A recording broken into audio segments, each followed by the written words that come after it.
are continuing our study of the transformational concepts, really, that we're finding in this book, The Anatomy of Peace, Resolving the Heart of Conflict. And if maybe you saw the slide about this, our book study group, so an opportunity to really grasp these concepts and discuss them and practice them, incorporate them into our lives. We have an opportunity to do that every Friday morning from 10 till noon. You don't even need to leave your house. It's on Zoom. And it's not too late to join. You can join at any time. So my talk title today is War or Peace, not War and Peace, War or Peace. And really looking at how we unconsciously are choosing one or the other, war or peace, at any given moment. And to help us dive into this, to really understand it, we're going to activate our power of understanding, which is coincidentally the power that we're focusing on for the month of July. You may have noticed that every single month since January of this year, each month we've been focusing on one of the 12 powers.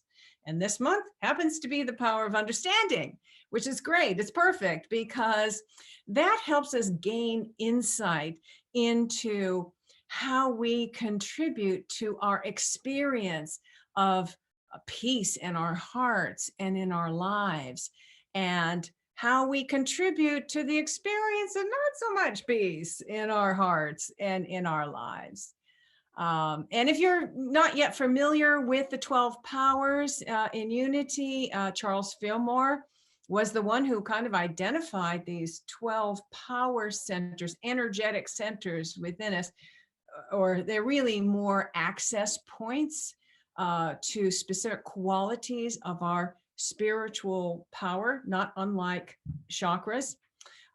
And the power of understanding is kind of energetically located here in our prefrontal cortex area, which makes sense, right? And it's our ability to comprehend, to realize, to have insight.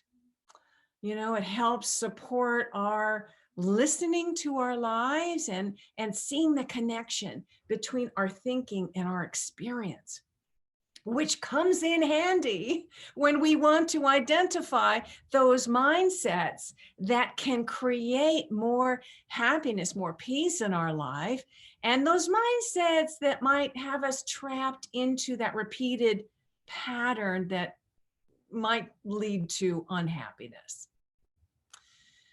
So for this exploration, I thought I'd start with the story that Yusuf tells in the book. If you'll remember, Yusuf, we've been talking about this the last few weeks. Yusuf is a Palestinian and a Jewish man that come together to create this Camp Mount Moriah, which is an organization that helps families who are experiencing conflicts, trouble, to resolve that conflict, create more peace in their lives.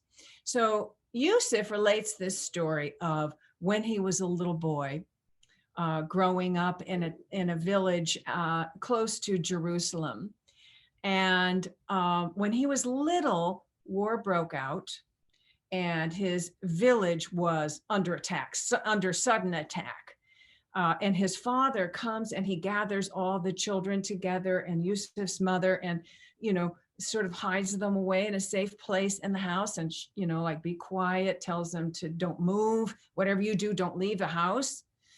And he grabs his gun, his rifle, and heads out, and before he does, he turns back to them and says, "I will return, God willing."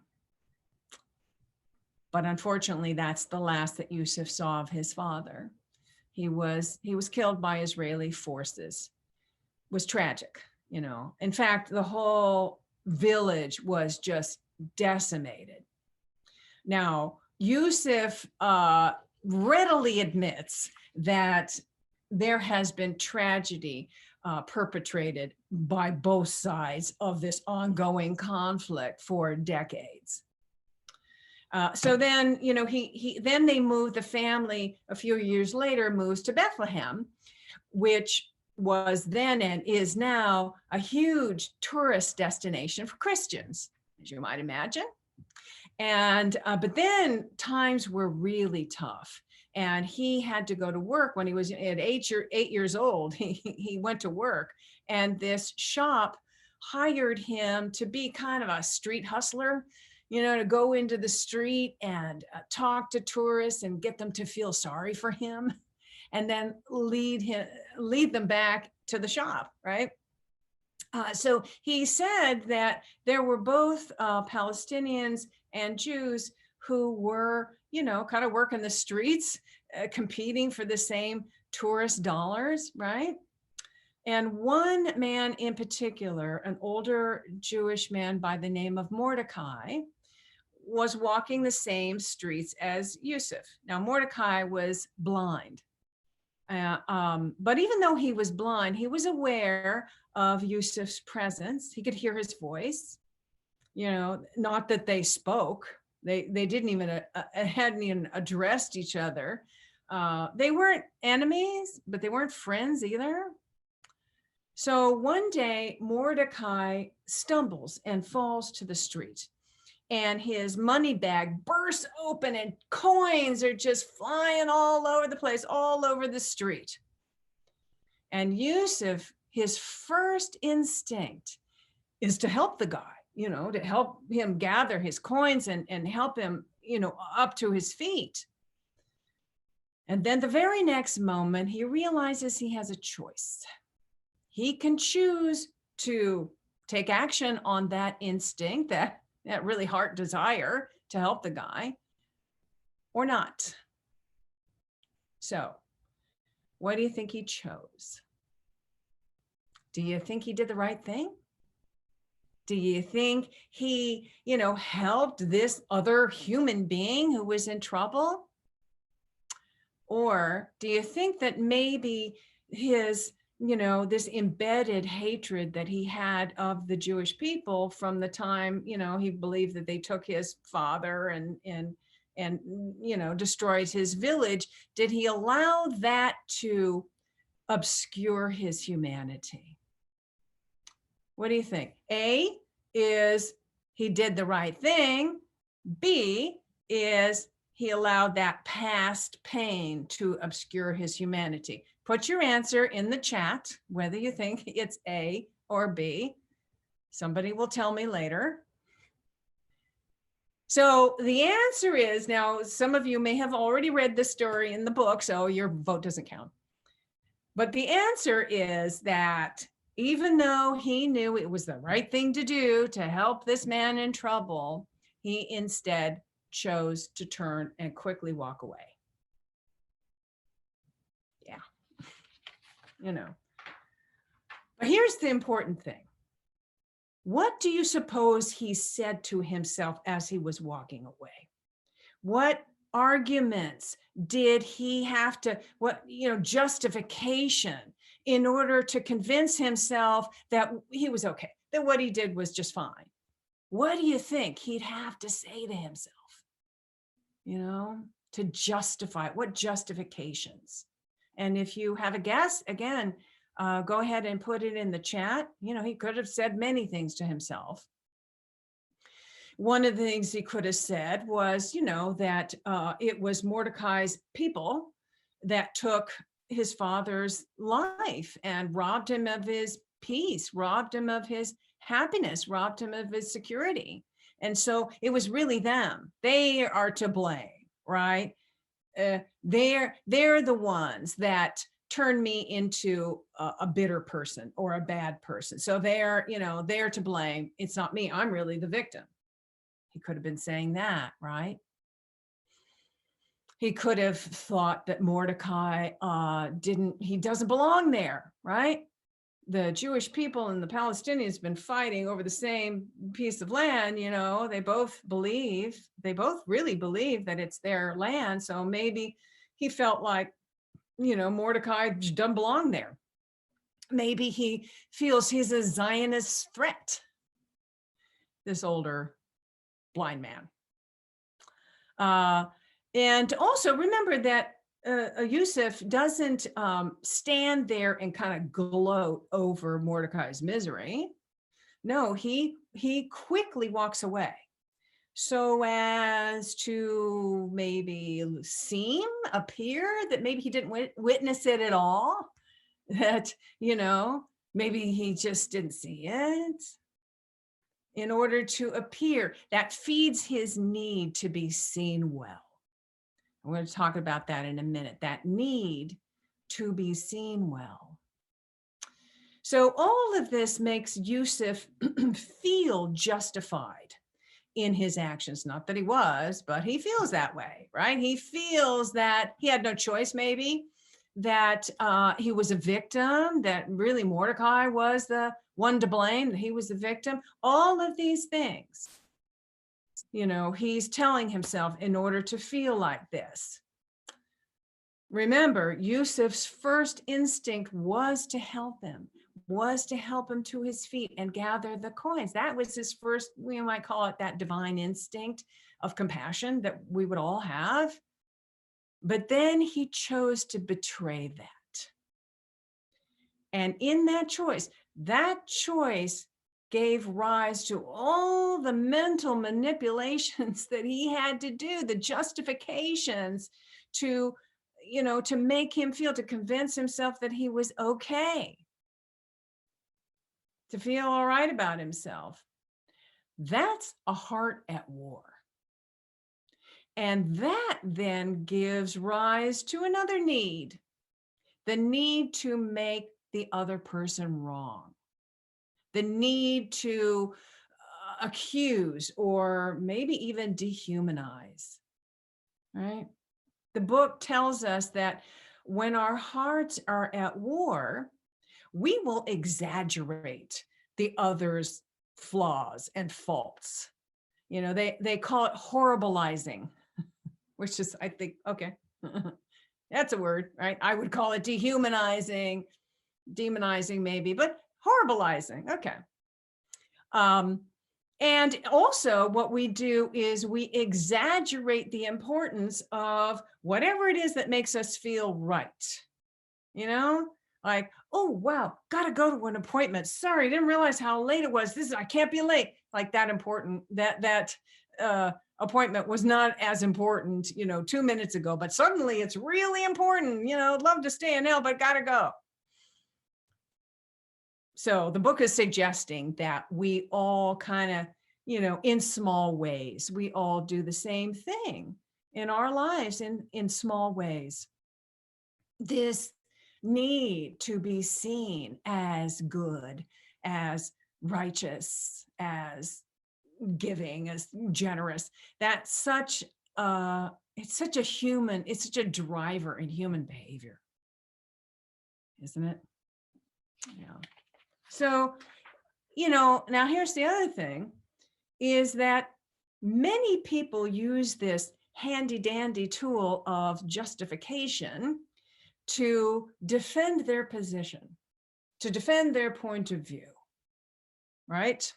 And when they do that, they exaggerate the other's wrongness, and they enhance the importance of whatever it is that makes them feel right, building the evidence, all of that.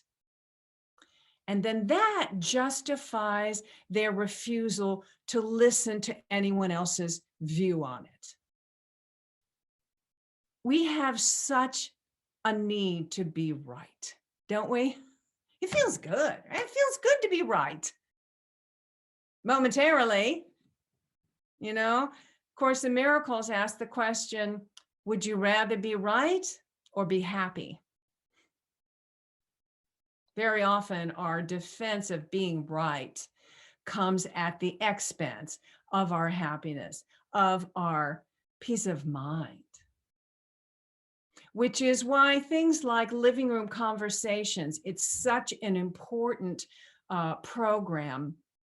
The Unity Center of Peace is now using this program, the living room conversations, that is, you get together with a group of people from all walks of life, all points of view, and the way it's structured, it's like, you know, you have to kind of listen to the other person's point of view.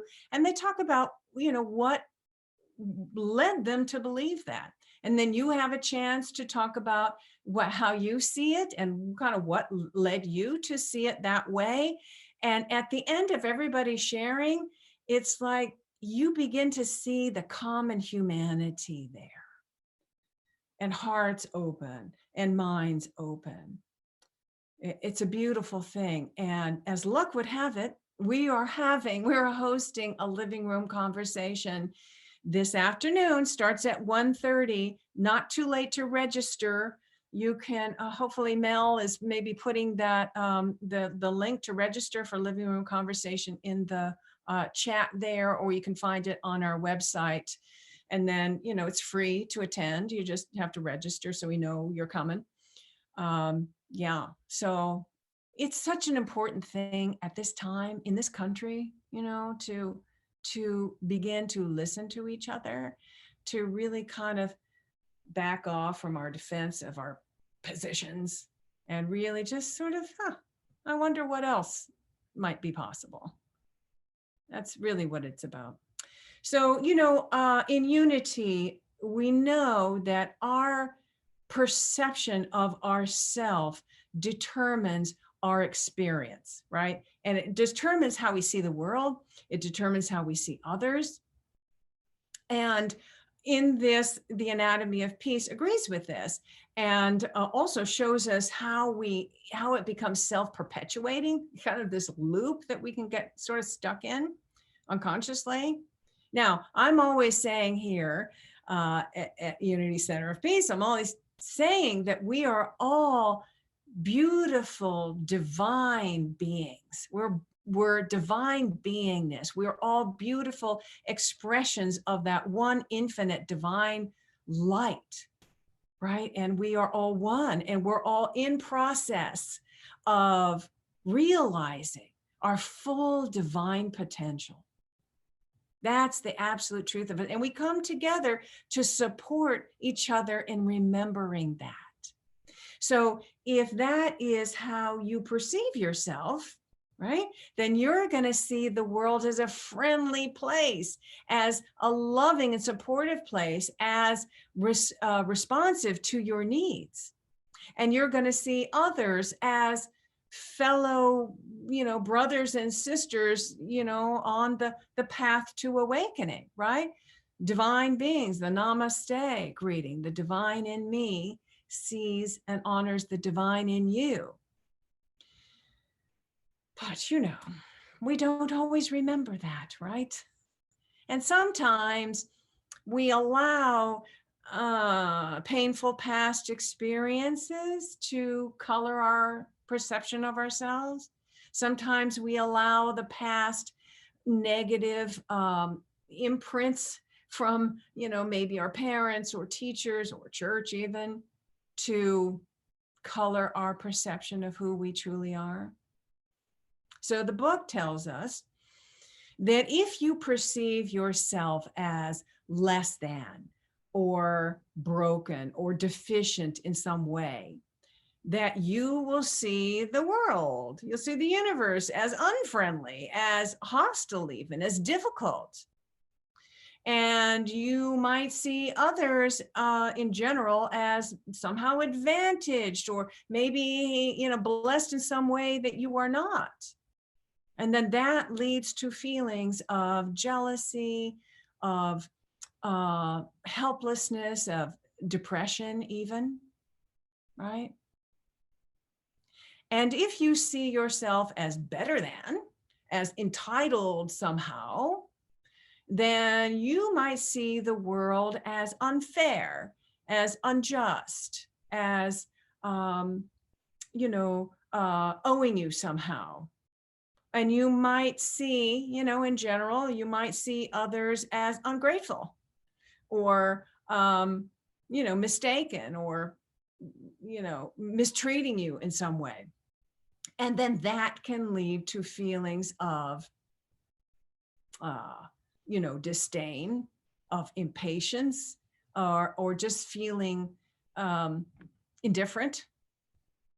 So this power of understanding is really important in helping us to become aware of any of these things, these kind of loops that we get trapped in that are, creating less than joyful expressions and experiences in our life. So that's the wonderful thing about the power of understanding, because once we bring it to the light, that insight is there. Once we bring consciousness to it, that's half the battle. That's more than half the battle, right? Now you know that there's something you can do. You have a choice. There's something you can do with that. So next week, do not miss next week, because that's where we're going to tell you, and the book shows us how we can shift out of those unhelpful mindsets and into ones that are allowing for more joy, more peace, more love, more abundance, and help us remember that who we truly are infinite divine beings expressing beautiful emanations of light, that we're all one, right? That's what we want to open to and embrace, because that's what we'll experience in our lives. So join us. Don't forget to join us next week.